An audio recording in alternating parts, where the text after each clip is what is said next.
Hola, mi nombre es Fiorella Pérez, estudiante de segundo año de medicina y vamos a hablar sobre las generalidades del síndrome coronario agudo, que es la obstrucción aguda de una arteria coronaria. Pero antes vamos a dar repaso a la fisiología cardíaca. El corazón tiene dos bombas, la bomba derecha y la bomba izquierda. La bomba derecha es la que se encarga de recibir la sangre de los órganos periféricos, bombearla hacia los pulmones le dan la oxigenación y esta sangre ahora es recibida por la bomba izquierda, que luego la va a bombear hacia las arterias. Teniendo en cuenta esto, tenemos el potencial de membrana, que este potencial es particular ya que mantiene una meseta gracias a que el miocardio también tiene canales lentos de sodio, de calcio-sodio, el cual se libera en el pico del potencial de membrana, en el potencial de acción, y este calcio va a sostener la meseta por unos milisegundos y luego va a ocurrir la repolarización ya que estos canales se cierran y ocurre la permeabilidad, aumenta la permeabilidad del potasio.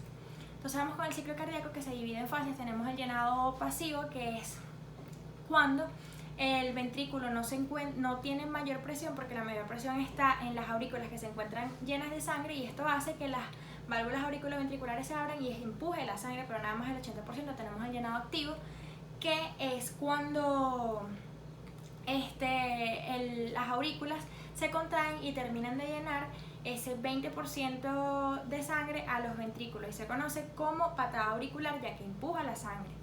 Teniendo en cuenta esto, vamos a hablar sobre la contracción isovolumétrica, que es cuando todas las válvulas, tanto auriculoventriculares como las válvulas semilunares, se encuentran cerradas y la sangre no tiene dónde ir y va a ocurrir una contracción en el ventrículo, y por eso se llama isovolumétrica, porque va a mantener la misma cantidad de sangre. Tenemos el periodo de eyección, que es el momento donde las válvulas semilunares se abren gracias a la presión que ejercen los ventrículos y la sangre es eyectada, pero nada más 70 mililitros a las arterias. Y tenemos la relajación isovolumétrica, que es cuando tenemos que el ventrículo se va a encontrar vacío, y esto hace que las válvulas semilunares se cierren y la sangre que está en las arterias no se pueda devolver, porque la sangre va de mayor a menor. En la regulación del bombeo cardíaco tenemos que el corazón bombea toda la sangre que le llega sin dejar que se acumulen en las venas. Tenemos que el corazón también tiene un sistema especializado de autoexcitación, donde tenemos que el nódulo sinusal es el que en donde se inicia el impulso cardíaco y es el marcapasos normal del corazón. Teniendo en cuenta esto, tenemos el nódulo sinusal y tenemos las vías internodulares que se encargan de enviar ese impulso cardíaco del nódulo sinusal al nódulo auriculoventricular. El nódulo auriculoventricular es que mantiene el impulso cardíaco ahí de las aurículas a los ventrículos, y el haz auriculoventricular se encarga de conducir ese impulso cardíaco del nódulo auriculoventricular hacia los ventrículos, y las ramas ascendentes de fibras de Purkinje son las que se encargan de conducir todo este impulso cardíaco por los ventrículos. Teniendo en cuenta esto, vamos a hablar sobre la clasificación del síndrome coronario agudo. Se clasifica síndrome coronario agudo sin elevación del segmento ST y síndrome coronario agudo con elevación del segmento ST. La fisiopatología, empezando por la disfunción miocárdica. El tejido isquémico pero no infartado es aquel que desarrolla un trastorno de contractibilidad y relajación que deja segmentos hipoacinéticos o acinéticos. Estos segmentos se expanden o protruyen mientras o durante la sístole. En este momento vamos a tener que la mayor área comprometida, el tamaño del área comprometida es el que nos va a determinar los efectos. Sin embargo, grandes partes del miocardio tienen que estar isquémicos para dar en cuenta que tenemos una disfunción miocárdica significativa. Vamos con el infarto al miocardio, que no es más que esto, una muerte celular cardíaca por isquemia a causa de un desbalance de la perfusión-demanda. El tejido infartado va a desarrollar una disfunción permanente. Sin embargo, tenemos que tejidos adyacentes al tejido infartado son potencialmente reversibles, y el infarto al miocardio afecta más que todo al ventrículo izquierdo, pero también se puede expandir al ventrículo derecho y a las aurículas. Se divide en transmural, que este compromete todo el espesor del miocardio desde el epicardio hasta el endocardio y se caracteriza por ondas Q anormales en el electrocardiograma.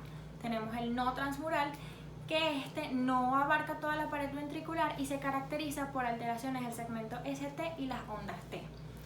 En la disfunción eléctrica tenemos entonces que las células necróticas e isquémicas son incapaces de realizar una actividad eléctrica normal. Esto ocurre en cambios en el electrocardiograma, arritmia, trastornos de conducción cardíaca y variaciones en el segmento ST. En las variaciones del segmento ST a causa de la isquemia tenemos que puede ocurrir una elevación o disminución del mismo, una inversión de la onda T y las ondas T picudas identificadas en la fase hiperaguda del infarto. Los trastornos de conducción cardíaca afectan más que todo al nódulo sinusal y al nódulo auriculoventricular. Y también afectan a los tejidos especializados de conducción. Entonces vamos con la etiología. Tenemos que en la disminución de sanguínea del flujo coronario, tenemos que eso se puede ver una arteriosclerosis de una arteria coronaria, un espasmo coronario, una embolia coronaria, una vasculitis, puente muscular o una disección aórtica. Tenemos la menor capacidad de transporte de oxígeno se debe a una anemia y la mayor demanda de oxígeno, eso se debe a una hipertrofia aórtica severa, hipertiroidismo o frecuencia cardíaca elevada. Entonces vamos a hablar sobre el síndrome coronario agudo sin elevación del segmento ST. Entonces tenemos la clínica. Esto es un dolor precordial que se irradia al brazo izquierdo, a la espalda, al epigastrio, al cuello, a la mandíbula.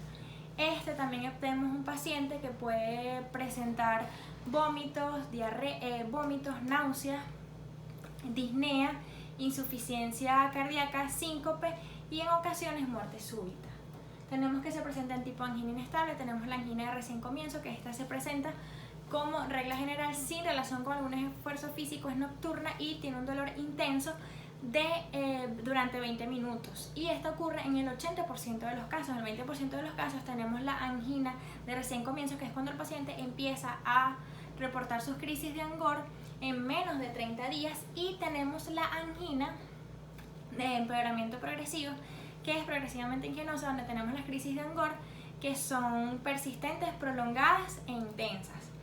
Y tenemos una angina poco frecuente, que es la angina variante de Prince-Metal, que esta se caracteriza por desarrollar episodios recidivantes y prolongados de isquemia grave a causa de un espasmo grave en una hipertrofia de una arteria epicárdica coronaria.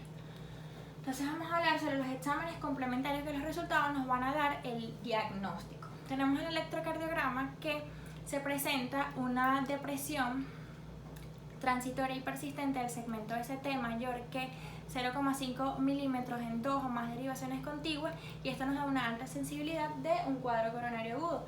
Tenemos también la inversión de la onda T mayor a 1 milímetro, que esto nos da como resultado, aumenta la tasa de infarto sin Q y de mortalidad en general. Y tenemos entonces a los marcadores bioquímicos. Tenemos las troponinas, que estas son macromoléculas intramiocíticas que se liberan a partir de que la necrosis lesione la integridad celular cardíaca. Su alta concentración en el miocardio y su escasa o nula presencia en otros tejidos nos da una alta sensibilidad de un cuadro coronario agudo. Tenemos la CKMB, que estas son proteínas transportadoras de radicales de fosfato de alta energía que se encuentran en el citosol de los miocitos cardíacos. Estos tienen alta sensibilidad en los reinfartos y alta sensibilidad para la detección de los infartos periproceso. Tenemos entonces la mioglobina, que esto es una hemoproteína que su alta liberación durante el infarto del miocardio nos da una alta sensibilidad de diagnóstico. Tenemos la marcadores de inflamación, la proteína C reactiva, tenemos la ergometría, que esto es un examen que es un registro del electrocardiograma durante un ejercicio físico controlado. Tenemos la ecocardiografía, que en su diagnóstico tenemos un adelgazamiento de la pared ventricular por isquemia miocárdica. Y también tenemos en los estudios invasivos la coronografía, que esto nos permite ver un árbol coronario. Tenemos en el diagnóstico, como dijimos anteriormente, los resultados del electrocardiograma, marcadores bioquímicos. Tenemos el examen físico, que esto es donde el paciente presenta palidez, diaforesis, también presenta subcrepitantes o crepitantes en las bases pulmonares. Teniendo en cuenta que en las dificultades del diagnóstico nos podemos dar cuenta que podemos tener que si el electrocardiograma es normal y una clínica atípica, o también tenemos enfermedades como el hipotiroidismo, insuficiencia respiratoria, entre otras cosas que pueden mover de forma secundaria el segmento ST. Tenemos el diagnóstico diferencial, padecimientos cardiopulmonares, tenemos valvulopatías aórticas, miocardiopatías primarias, pericarditis, aneurisma disecante aórtico, pleuritis o neumonía. Tenemos los padecimientos no cardíacos, donde nos encontramos enfermedades como úlcera péptica, colicistopatías primarias, crónicas o agudas, y hernia del hiato esofágico. Estratificación de riesgo. Los pacientes de mayor riesgo son mayores de 65 años, que hayan tenido un infarto previo, antecedentes de diabetes mellitus, marcadores bioquímicos elevados como las troponinas, alteraciones electrocardiográficas dinámicas, angina refractaria e insuficiencia cardíaca. Tenemos infarto al miocardio con elevación del segmento ST. Tenemos la etiología en el 80% de los casos de la oclusión de la arteria coronaria, pues es por una plaqueta inestable causada por una ateromatosis coronaria difusa y crónica, pero también tenemos otras causas como anomalías congénitas o embolias iatrogénicas o espontáneas. Tenemos en la clínica donde observamos a un paciente que tiene un dolor precordial similar al de la angina, pero este es más intenso y persistente. El paciente también presenta ansiedad, transpiración y náuseas. Pero en el 25% de los casos los infartos del miocardio no tienen síntomas. Entonces tenemos también en la exploración física, donde el paciente presenta palidez, diafóresis, también presenta que si tiene insuficiencia cardíaca congestiva se pueden ver los estertores, y también tiene una distensión yugular, que esta nos indica un infarto al miocardio en el ventrículo derecho. Teniendo en cuenta esto, vamos a hablar sobre los exámenes complementarios que nos van a ayudar sus resultados al diagnóstico. Tenemos el electrocardiograma, que se divide en fase de isquemia, que esta coincide mucho con el dolor precordial y no es más que alteraciones en la onda en el segmento ST. Tenemos entonces la fase de lesión, que esta es donde tenemos alteraciones del segmento ST, que interrumpe de una manera abrupta la rama ascendente de las ondas R. Y tenemos la fase de necrosis, que es cuando tenemos la onda Q con una amplitud mayor del 25% del complejo QRS.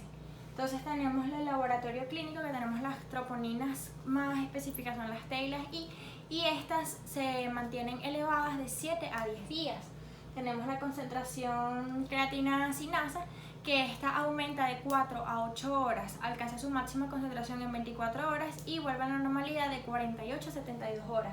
Tenemos la isoenzima SKMB, que esta tiene muy alta sensibilidad para el infarto al miocardio, pero también su elevación se debe a una miocarditis o una cardioversión eléctrica. Tenemos los marcadores cardíacos séricos, que estos se deben evaluar en el momento de la presentación, 6 a 9 horas después, y luego de 12 a 24 horas. Tenemos la radiografía de tórax, que esta nos indica si hay congestión pulmonar y también insuficiencia cardíaca. Tenemos la ecocardiografía bidimensional, que esto nos ayuda a saber a dónde se ha expandido, a dónde llegó la lesión del infarto al miocardio. Tenemos la coronografía, como dijimos anteriormente. Entonces vamos a hablar sobre el diagnóstico diferencial. Tenemos una aneurisma disecante aórtica, tenemos una pericarditis aguda, tenemos un tromboembolismo pulmonar, pero el dolor no es precordial, sino más bien como torácico difuso. Tenemos una neumotórax espontáneo y una hernia diafragmática. Entonces vamos con las complicaciones. El paciente se complica en las primeras horas en lo peor de los casos, muerte súbita. También puede presentar fallo de la bomba agudo, arritmias ventriculares graves, accidentes vasculares encefálicos. Tenemos en la primera y la segunda semana que el paciente puede tener shock cardiogénico tardío, ruptura miocárdica, distensión del músculo papilar, pericarditis, y también puede tener un reinfarto, pero esto puede ocurrir en el 5.º día. Tenemos la convalecencia de la segunda a la tercera semana, donde el paciente puede tener una angina post-infarto, un pseudoneurisma ventricular o pericarditis inmunológica. El tratamiento consiste más en antiagregantes plaquetarios, anticoagulantes, nitratos, betabloqueadores, pero en el caso del infarto agudo del miocardio se aplica directamente fibrinoolíticos. Te puede también una intervención percutánea y en casos puede tener una cirugía de revascularización cardíaca. Gracias.